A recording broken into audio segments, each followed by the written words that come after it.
A very good morning to you. We are today looking at a parable, the parable of the rich fool.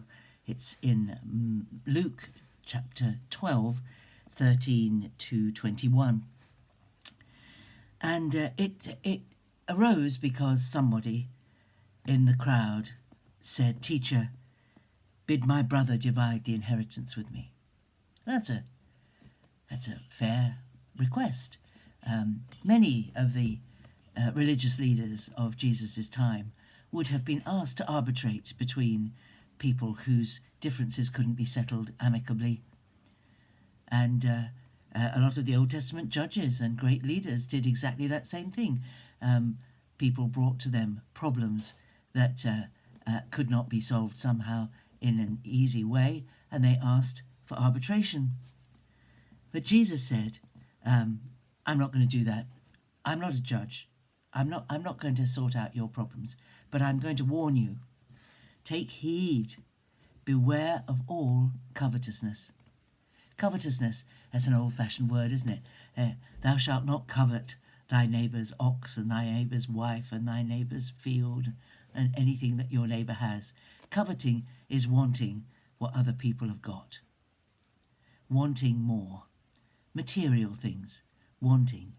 And the whole of our society is built on this. You know, the Western world is built on, oh, you've got that, I want it too. You know, oh, I like that, I'm going to get one of those. Is wanting the same as everyone. It's keeping up with the Joneses, as we used to call it. You know, is wanting to feather your nest, wanting to improve your life. Now, Jesus never said there was anything wrong with riches, but he did warn that they were dangerous. Because if accumulating wealth is the aim of your life, it can overtake you very easily. And this story that he told was about this rich man who had a very prosperous farm. And what did he think about when his farm had prospered? It was, what am I going to do? Not saying to himself, I've got so much. Is there some charity to which I can give it? Are there people who need this? I don't need this. I've got so much. I could sell it and give the money to the poor, or I could pass it on to the chap in the next town whose farm has failed this year. No, he doesn't think like that. He doesn't think, well, I've got more than enough I need to live on. Let me give it away. There must be some way I can benefit others. He doesn't think like that. He thinks, well, I need bigger barns. I've got so much. I need bigger place to store it. I need to buy another house. I need to expand, so that I can make more, and then I'll expand again so that I can make more. And he says, "Oh, I'll be able to store. I'll pull down all my barns, build larger ones, fill them all with all this stuff, and then I shall just sit back and say, oh, you haven't got to worry for years. You've got all this stuff stored. You haven't got to worry for years. You're well provided for. Just make the most of it. Go on holiday regularly. Drink as much as you like. Eat as much as you like. And have a wonderful life." But God said to him, "Fool, this night your soul is required of you, and the things that you've prepared, whose will they be?" We need to be careful that we do not so focus on this world that we do nothing at all to prepare for the next.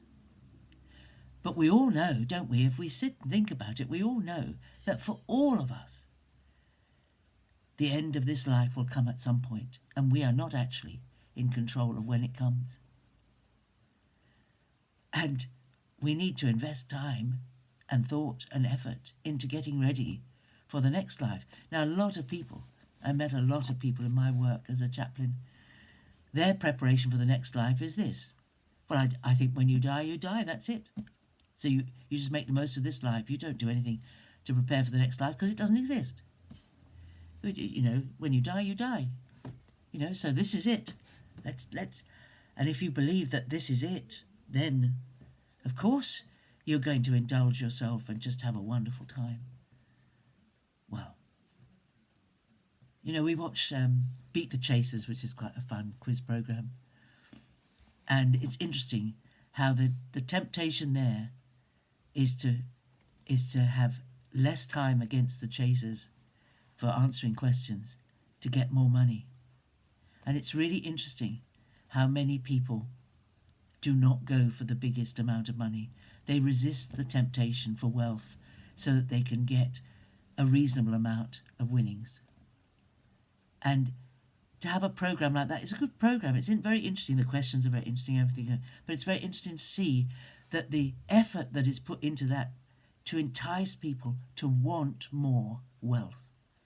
I mean, it's what the lottery is all about, isn't it? To want more wealth. Why do we want more wealth?